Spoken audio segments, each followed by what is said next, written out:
pessoal, bom dia, né? A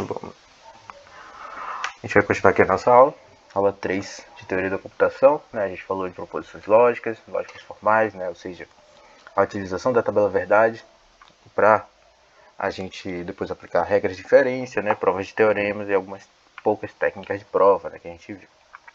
Agora a gente vai falar um pouco de conjunto, né? Outro elemento bastante necessário aqui na nossa disciplina, ainda uma parte de revisão tanto de matemática como de lógicas formais, certo?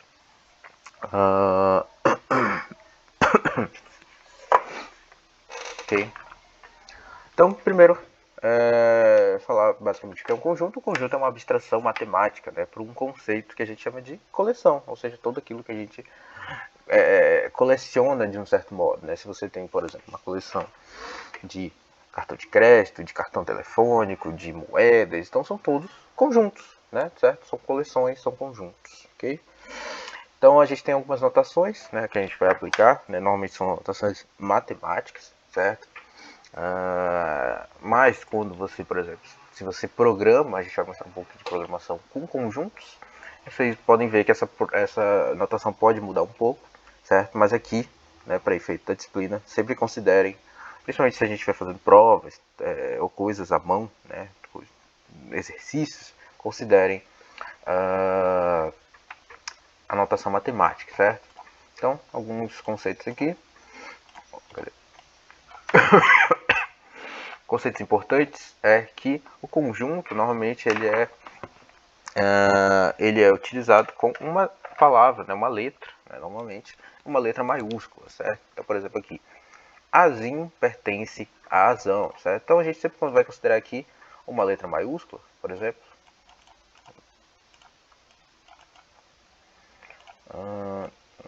Deixa eu carregar.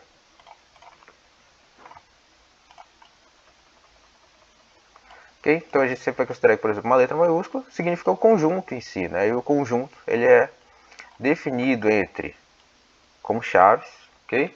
A gente abre chaves, fecha chaves e define um certo número de elementos. Por exemplo, o conjunto dos números de 1 a 3 seria esse, ok?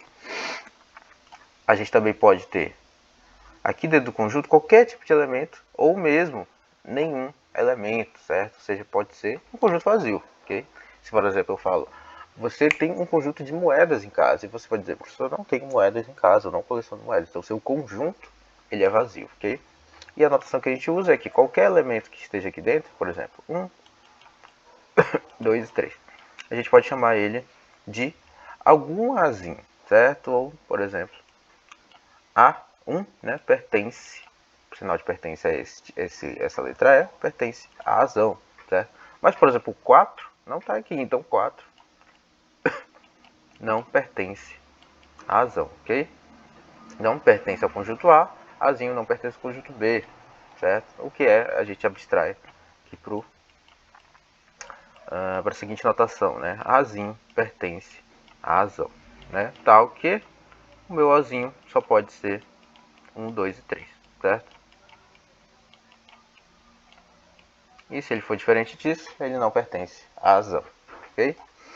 Um exemplo de conjunto, né? Como vocês podem ver, o conjunto pode ter qualquer coisa, não necessariamente números, mas pode ter qualquer tipo de objeto. Então, por exemplo, aqui o conjunto azão tem algoritmos, C++, computação, gráficos, apenas palavras, ok? Palavras relacionadas ao quê? Ao estudo da teoria da computação. Os conjuntos, então, eles podem ser vazios, unitários, finitos ou infinitos, certo? Ou seja, aquilo que eu acabei de falar, né? Ele não pode ter nenhum elemento, pode ter um elemento, pode ter um número finito de elementos, que é esse caso aqui, tem 3, ou um número infinito, né? Se você pensar, por exemplo, conjunto dos números naturais, conjunto dos números inteiros, conjunto dos números reais, são todos conjuntos infinitos. Você não consegue enumerar todos esses elementos, ok? Então a notação que a gente usa é basicamente essa aqui de baixo, certo? Uma notação mais formal.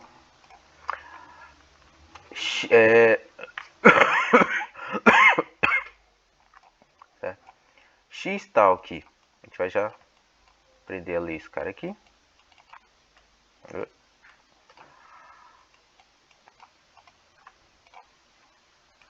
K 2 mais 1, cadê? 2n mais 1,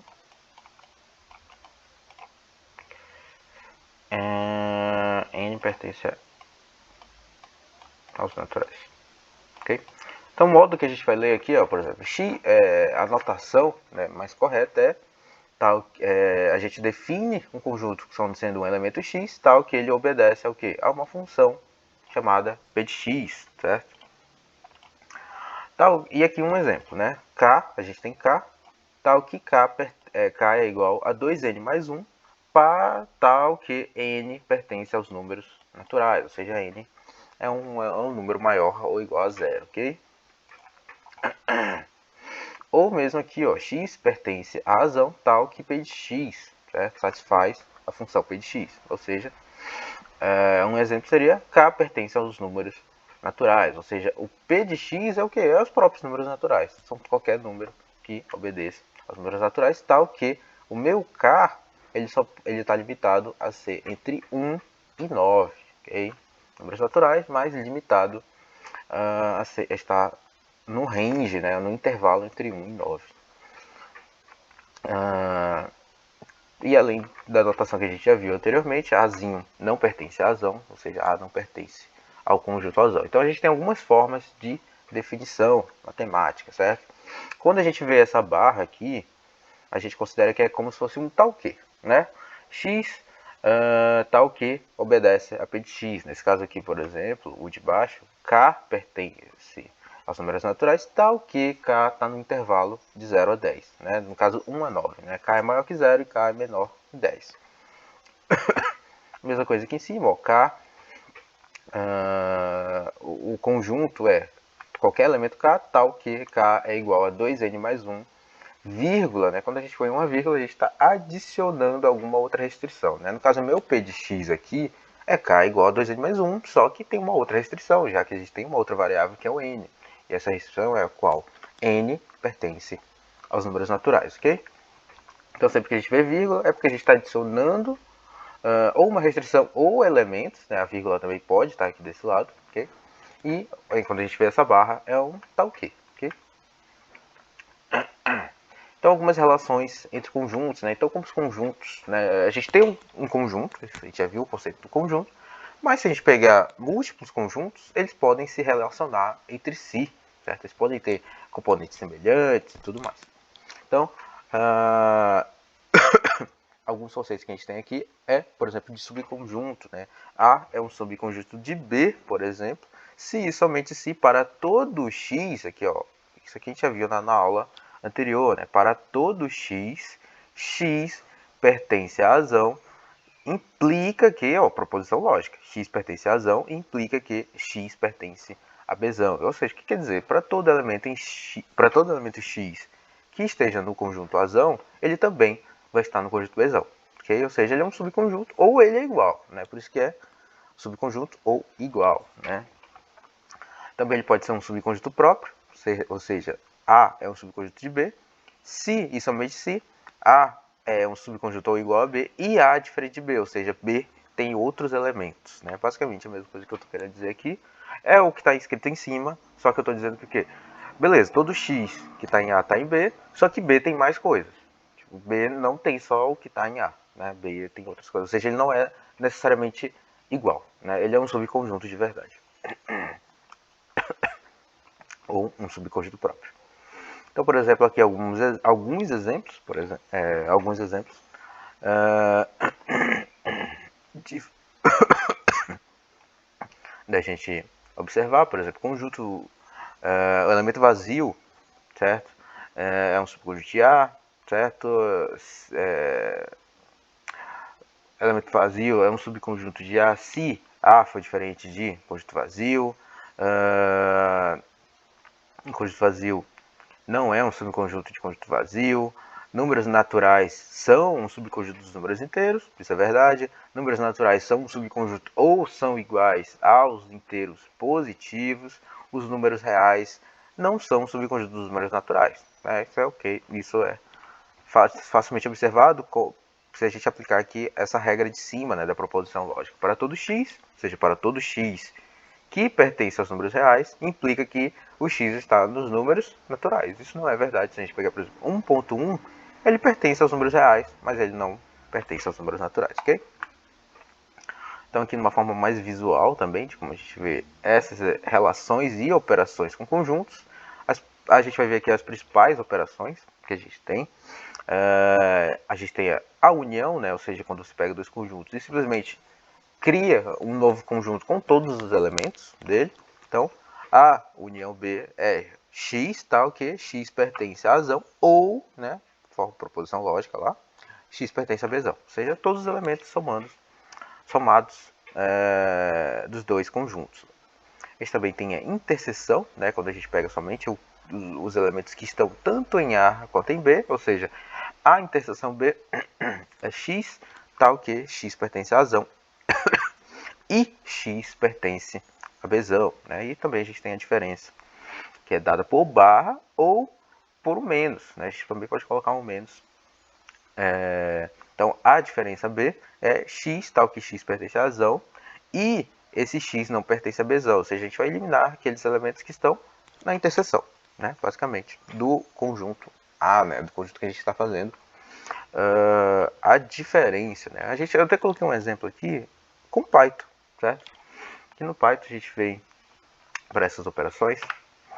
É bem legal fazer esses testes com linguagem de programação, né? Várias linguagens de programação possuem operações com conjunto ou possuem a estrutura de dados conjunto, né? Normalmente dada pelo nome de set, o C++ tem, o Python tem, o JavaScript tem, as linguagens mais conhecidas implementam esse tipo de estrutura de dados. Então, por exemplo, eu criei duas estruturas de dados, ou duas variáveis, né? O inglês, com algumas palavras do inglês, certo? Chocolate, o chocolate, cinema, the, without, ok? E um conjunto PTBR, né, palavras em português, olá, ademais, cinema e chocolate. Perceba que cinema e chocolate são palavras que tem nas duas línguas, certo? E escrevem de forma igual, né? Então, por exemplo, eu coloquei aqui um print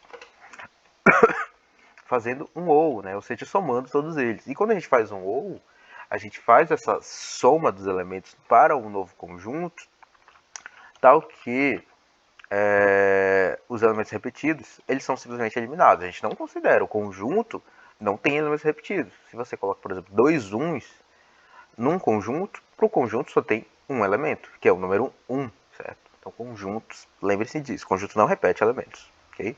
Os elementos são todos diferentes, certo? Então, por exemplo, aqui, inglês ou PTBR, se eu fizer o ou, né, ou seja, minha operação aqui de x pertence a A ou x pertence a B, eu vou ter o que? Cinema, né? Chocolate e cinema, que são iguais, the, without, olá, ademais, né? Ou seja, os 6 elementos que eu acabei de falar, eles estão aqui embaixo. The, ademais, ou the, without, ademais, olá, e chocolate e cinema, que são os elementos repetidos, ok?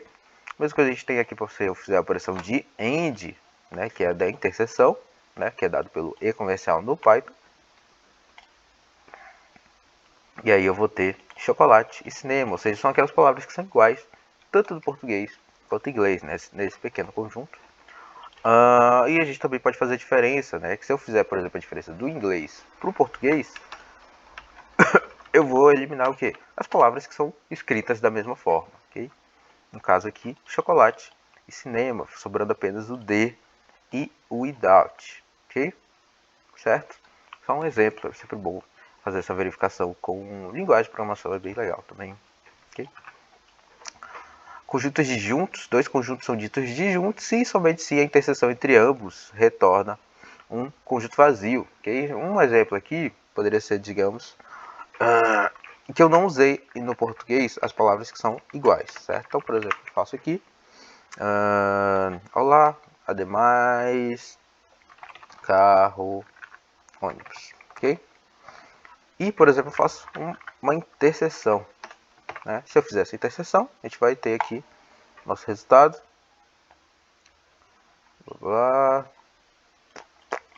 Conjunto vazio, né? 7, o conjunto vazio, né? Ou seja, não retornou ninguém na interseção. Então, a gente diz que esses dois conjuntos são o quê? São disjuntos, né? A interseção entre ambos retorna um outro conjunto e é um conjunto vazio, certo? Esse conjunto é vazio. Um exemplo aqui que a gente tem é A, o conjunto B, tal que A é o conjunto dos números naturais e B é o conjunto Z-, ou seja, os inteiros negativos, né? Se eu fosse fazer aqui, ó, A seria quem? Seria qualquer elemento a partir de 1, né? Aliás, de 0. 1, 2, 3, 4, 5 e por aí vai. Enquanto no B, eu teria os números naturais negativos, ou seja, a partir de menos 1, menos 2, menos 3, menos 4 e assim por diante. E nesse caso, a gente tem simplesmente que A e B não têm elementos iguais, né? O 1 e o menos 1 são elementos diferentes. É a versão negativa e a versão positiva, ok? Algumas operações conhecidas, né? A gente viu algumas operações assim lá nas proposições lógicas, certo? São operações que a gente tem que ter em mente intrinsecamente de como elas acontecem, ok? Ou seja, por exemplo, A interseção B é a mesma coisa que eu fazer B interseção A união B, mesma coisa que eu fizer P união A. Essas 3 e 4 aqui a gente já viu muito semelhante também nas proposições lógicas e a mesma coisa aplicada aqui. Então, A união B interseção C é a mesma coisa que eu fizer A união B interseção com A união C, certo? E ao mesmo tempo a gente tem no final A é igual a B, implica que se e somente se A é um subconjunto de B e B é o subconjunto de A, ou seja, quando eu estou igualando dois conjuntos, né? Dois conjuntos são iguais se um é subconjunto do outro e ao mesmo tempo o outro é subconjunto dele. É o subconjunto dele. Isso só é possível se os dois conjuntos têm os mesmos elementos e têm o mesmo tamanho, né? Por exemplo, se B fosse um conjunto, digamos assim, dos números naturais, certo? Mais B fosse o conjunto dos números naturais positivos apenas, ok? Seria esse caso aqui, né?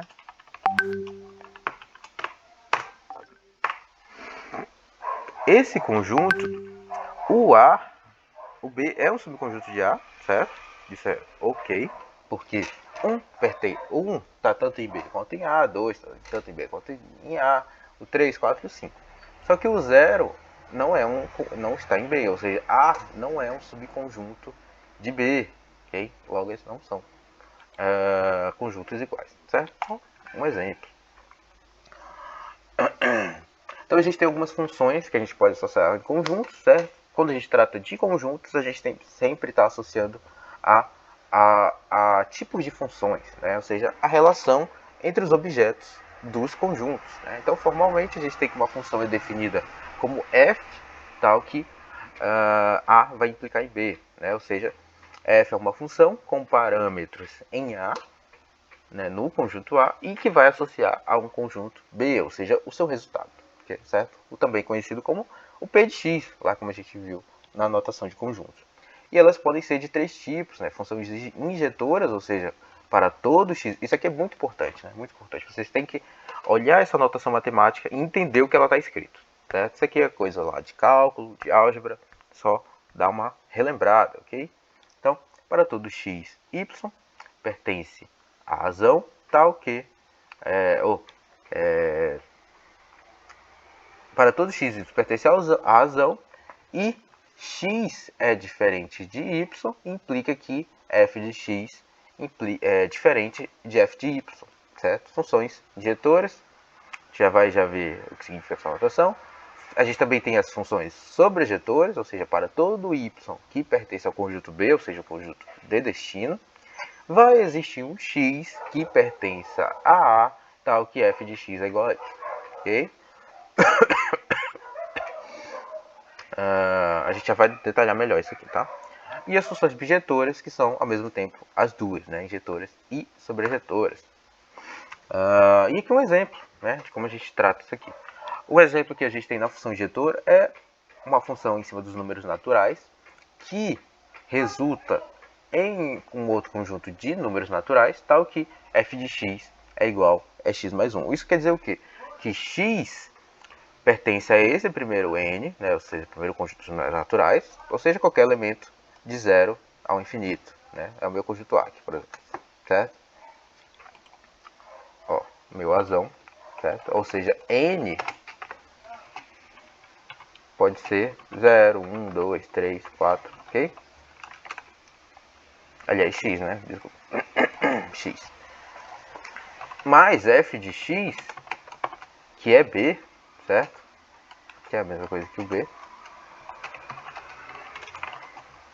Ele vai dar igual ao quê? Ele é x mais 1, né? F de x igual a x mais 1. Então, ou seja, se eu, por exemplo, colocar 0, f de x é o quê? É 1, né? Se eu colocar 1 no parâmetro de entrada de f de x, vai ser 1 mais 1, 2. Então, a gente tem que a sequência vai ser essa, né? Então, meu conjunto A vai ser exatamente esse que está descrito aqui, ó, 0 ao infinito. E o conjunto B da minha função, né, vai ser de 1 em diante, ok?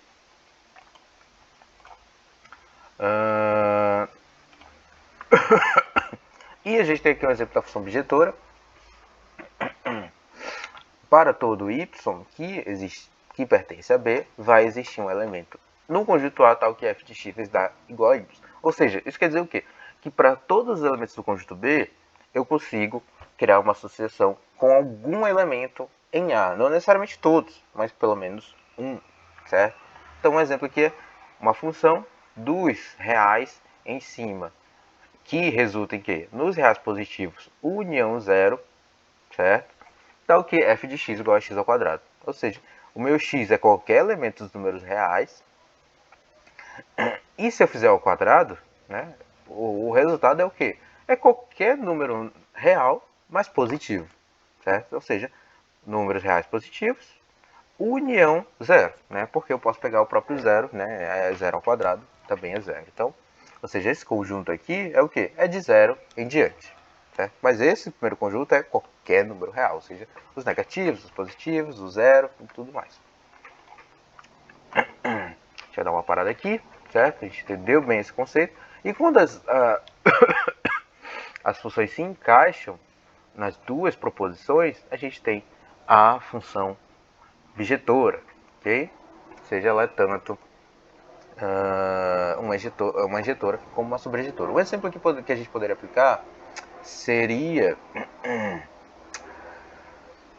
f de x igual a x ao cubo, certo? F de x igual a x ao cubo. Para qualquer para qualquer número inteiro, por exemplo, né? Para qualquer número inteiro, porque no meu conjunto A, certo? Ou seja, vou ficar aqui do outro lado, eu vou ter que para todo x, x vai ser diferente do valor de y, e f de x vai ser diferente de f de y, certo? Por exemplo, se eu pegar 2 ao cubo, ele vai dar 8, certo? E se eu pegar, por exemplo, menos 2 ao cubo, ele vai dar 8, ou seja, eu tenho um elemento em x, qualquer elemento que eu pegar em x, que pertence ao conjunto azão, eu vou ter um elemento em y, certo? Eu vou ter um elemento y que está no... Não, peraí, deixa eu ver. Será que esse é o melhor exemplo? Vamos ver. Cadê o nosso gen?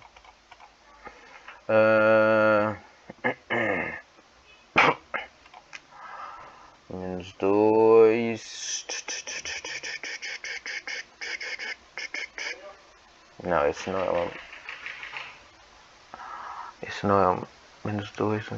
Ah, não, esse é o... É esse mesmo, Porque, por exemplo, vou ter isso aqui, ó. F de x,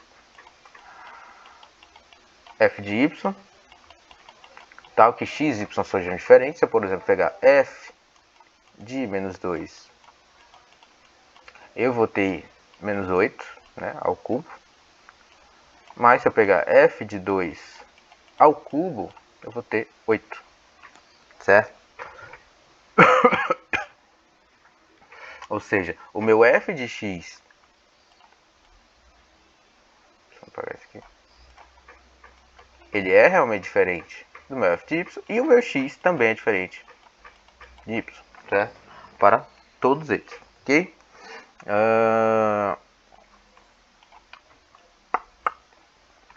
E ao mesmo tempo vai ser sobrejetora, porque para qualquer elemento que eu pegue em B, vai sim existir algum elemento que vai me retornar o cubo dele, ok?